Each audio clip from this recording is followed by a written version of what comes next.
Assalamualaikum dan selamat sejahtera. Bertemu kita dalam kelas matematik bersama saya Cikgu Zairi dalam tajuk pola dan jujukan. Okey, pertama sekali kita akan lihat pada standard pembelajaran. Yang pertama, pada 1.3.1 membuat generalisasi tentang pola suatu jujukan menggunakan nombor, perkataan dan ungkapan algebra. Yang kedua, 1.3.2 menentukan sebutan tertentu bagi suatu jujukan. Yang ketiga, 1.3.3 iaitu menyelesaikan masalah yang melibatkan jujukan. Okay, kita lihat 1.3.1 iaitu pola suatu jujukan menggunakan nombor, perkataan dan ungkapan algebra. Okay, yang pertama, nombor, iaitu pola dinyatakan dalam bentuk nombor. Yang kedua, perkataan, pola dinyatakan dalam bentuk perkataan. Yang ketiga, ungkapan algebra, pola dinyatakan dalam bentuk ungkapan algebra. Okay, ungkapan algebra ini terdiri daripada nombor, operasi dan juga pemboleh-bah. Okey, kita lihat pada subtopik yang seterusnya, iaitu 1.3.1, pola suatu jujukan menggunakan nombor, perkataan dan ungkapan algebra. Okey, sebelum ni saya dah terangkan kepada anda bahawa pola dan jujukan. Okey, kemudian pada hari ini kita akan tengok pola suatu jujukan boleh dinyatakan dalam bentuk nombor, perkataan dan juga ungkapan algebra. Okey, kita lihat contoh untuk lebih jelas. Okey, awak boleh lihat di muka surat 10, contoh 9.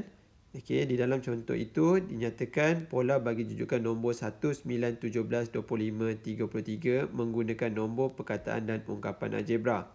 Okey, diberikan satu senarai nombor 1, 9, 17, 25 dan juga 33. Okey, kalau anda lihat di situ, setiap nombornya berubah dari satu nombor ke satu nombor yang lain. Berubah iaitu dia bertambah sebanyak 8. Okey, dia bertambah sebanyak 8. Okey, so maka kita boleh tulis dalam bentuk nombor, pola ialah tambah 8.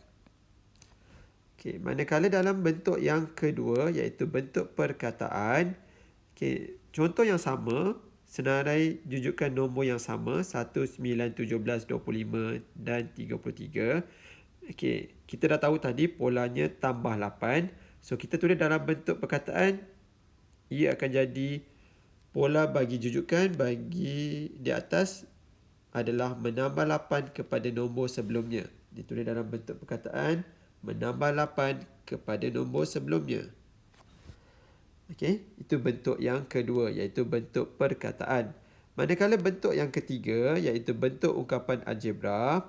Okey, anda dah tahu dia punya pola tadi tambah 8. Okey, sebelum anda tulis dalam bentuk ungkapan algebra, anda kena tahu bahawa dalam bentuk ungkapan algebra dia mesti ada nombor, mesti ada pemboleh ubah dan juga dia mesti ada operasi iaitu simbol tambah, tolak, darab ataupun bahagi. Okey, so bagaimana kita nak tulis ungkapan algebra untuk pola ini? Okay, caranya ialah senang sahaja. Yang pertama, anda kena lihat senarai nombor yang pertama. Okay, kalau anda lihat dalam contoh ini, senarai nombor yang pertama ialah 1. So, anda tuliskan nombor 1 dahulu. Kalau contoh lain pun sama juga. Anda lihat pada senarai nombor yang pertama itu anda tuliskannya dahulu. Okay, kemudian anda tuliskan polanya. Okay, kalau polanya tambah 8, seperti contoh yang diberi ini. Okay, so anda tulislah tambah 8. Okay, kemudian kita dah ada nombor, kita dah ada operasi dan kita kena letak pemboleh ubah. Sebab ungkapan mesti ada pemboleh ubah. Okay, ungkapan algebra mesti ada pemboleh ubah. So, kat mana kita nak letak pemboleh ubah? Pemboleh ubah ni ialah huruf ya. Okay, huruf itu perlu diletak di sebelah pola. Okay, tadi pola kita tambah 8.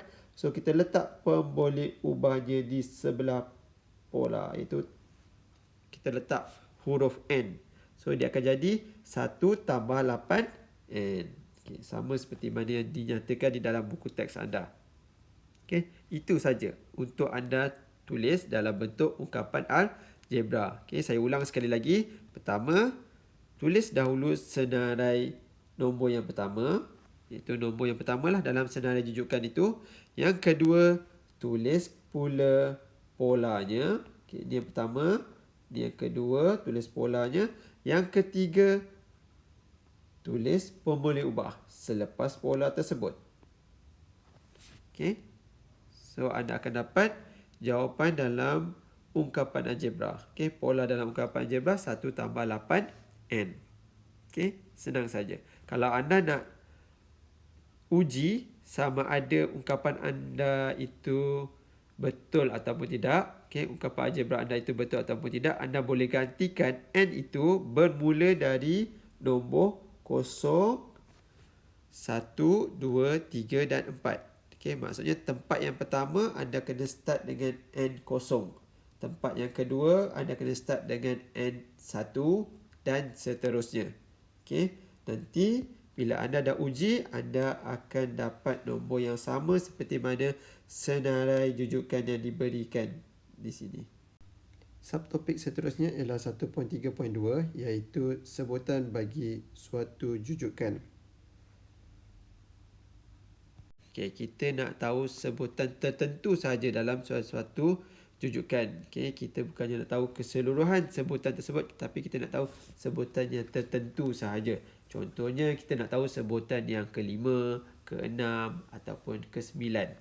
Okay, so dinyatakan di sini bahawa sebutan bagi sesuatu jujukan itu dinyatakan dalam bentuk Tn.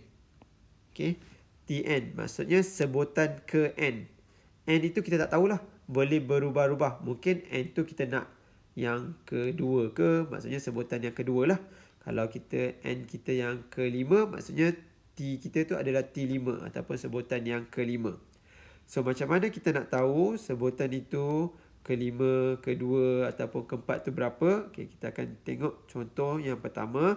Okay, dinyatakan bahawa nyatakan sebutan ke-5 bagi jujukan nombor berikut. Okay, dari 2, 10, 18. Kita tak tahu pun sebutan yang ke-5 dia berapa. Dia hanya bagi kita 3 sebutan saja. So, apa yang perlu kita buat? Yang pertama sekali, kita kena tentukan pola jujukan nombor tersebut. Kita kena tentukan pola jujukan dia. Okay, langkah yang pertama, kena tentukan pola jujukan. Okay, bila kita dah tahu pola dia, okay, kalau kita lihat contoh di sini, polanya ialah tambah 8, okay, kepada nombor sebelumnya. So, langkah yang kedua pula, kita kena tambah 8. Okay, sehinggalah sebutan yang ke-5. Okay, maksudnya sebutan yang pertama kita 2, sebutan yang kedua kita 10, sebutan yang ketiga kita 18. Okay, sebutan yang keempat kita kena tambahkan dengan 8. So, kita akan dapat 18 tambah 8, 26.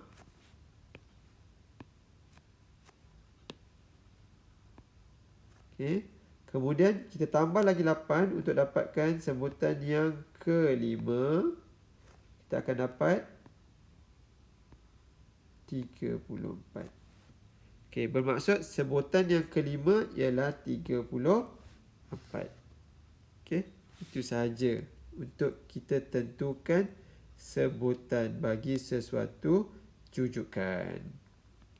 Subtopik yang terakhir pada hari ini 1.3.3 penyelesaian masalah.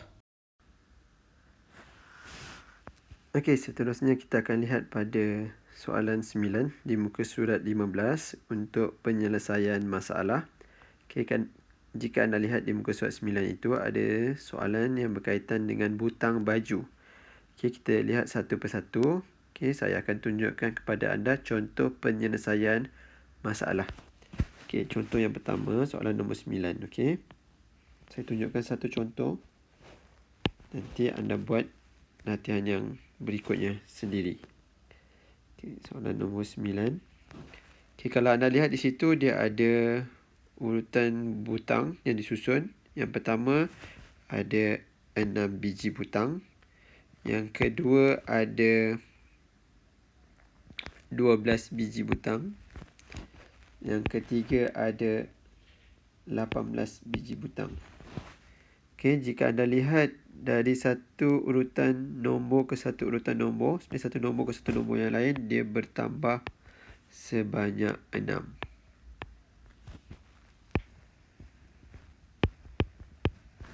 Okey, bermaksud polanya ialah tambah 6. Okey, untuk soalan A, pola bagi bilangan butang baju ialah tambah 6. So, pola ialah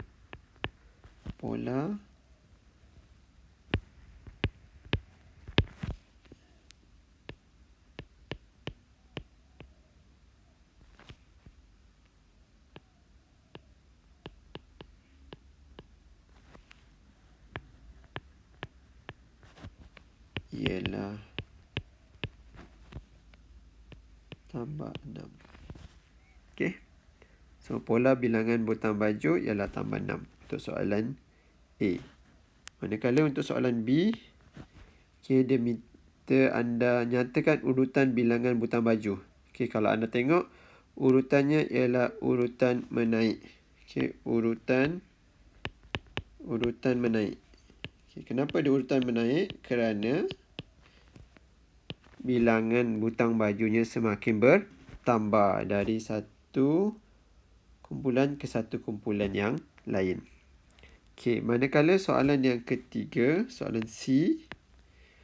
Okey, dia minta anda lukiskan susunan butang baju untuk sebutan keempat. Okey, maksudnya dalam sebutan keempat, dia akan jadi berapa?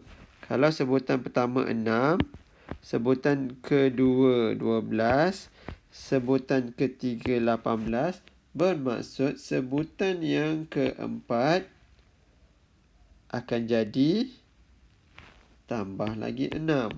So, akan jadi 24. Okey, bermaksud anda kena lukis 24 biji butang baju. Okey, anda kena lukis 24 biji. 1, 2, 3, 4, 5, 6, 7, 8. Okey. 1, 2.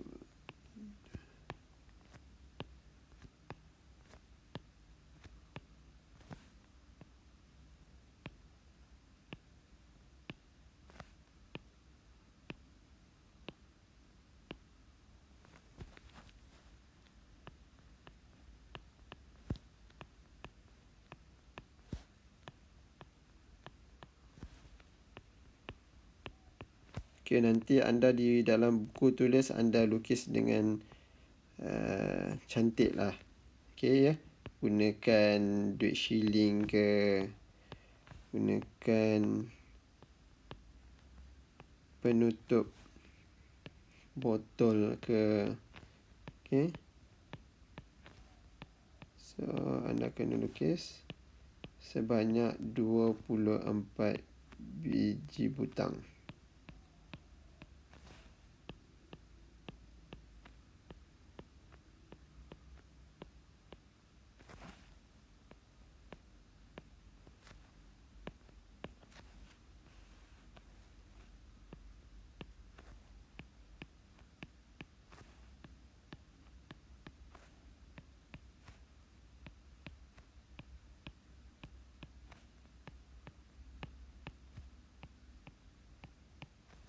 Okey, selesai untuk soalan 9C. Okey, kalau anda lihat dia ada 24 biji butang. Okey, soalan yang seterusnya, soalan D. Anda kena hitung nilai yang ke-6. Okey, hitung nilai yang ke-6. So, kalau anda lihat balik semula pada soalan yang pertama, soalan anda lihat pada senarai nombor yang pertama yang saya dah tulis pada awalnya tadi, iaitu 6, 12, 18, 24. Okey, 6 ni adalah tempat yang pertama, 12 ni adalah tempat yang kedua, 18 ni adalah tempat yang ketiga, 24 ni adalah tempat yang keempat. Kemudian tempat yang kelima anda kena tambahkan lagi 6. Anda akan dapat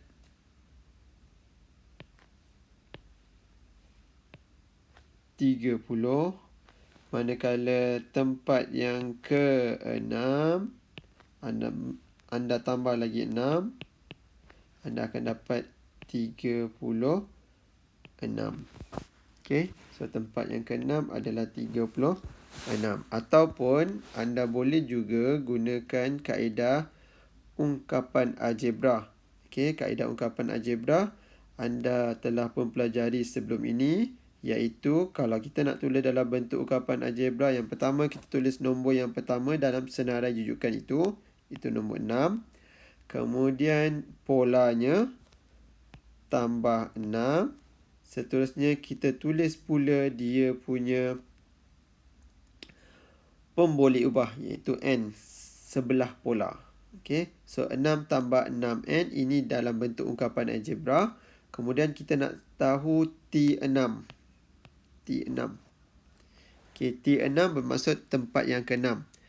So apabila kita nak tahu T6, kita kena start n ini, pemboleh ubah dalam ungkapan algebra ini, kita kena start dengan n dia ialah start dengan kosong. So maksudnya tempat yang pertama dia N0, tempat yang kedua dia N1, tempat yang ketiga dia N2, tempat yang keempat dia N3, tempat yang kelima dia N4, tempat yang keenam dia N5. Okey. So, untuk tempat yang ke-6, kita akan gunakan N dia 5. So, kita gantikan N dengan 5. So, 6 tambah 6N, dia punya ungkapan algebra dia. So, kita gantikan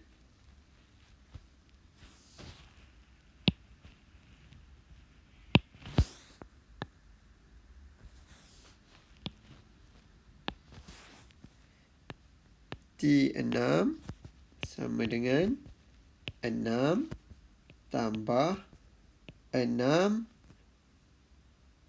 N ini kita gantikan dengan nombor 5. Okey. So, kita akan dapat 6 tambah 6 darab 5, 30. Kita jumlahkan, kita akan dapat 36.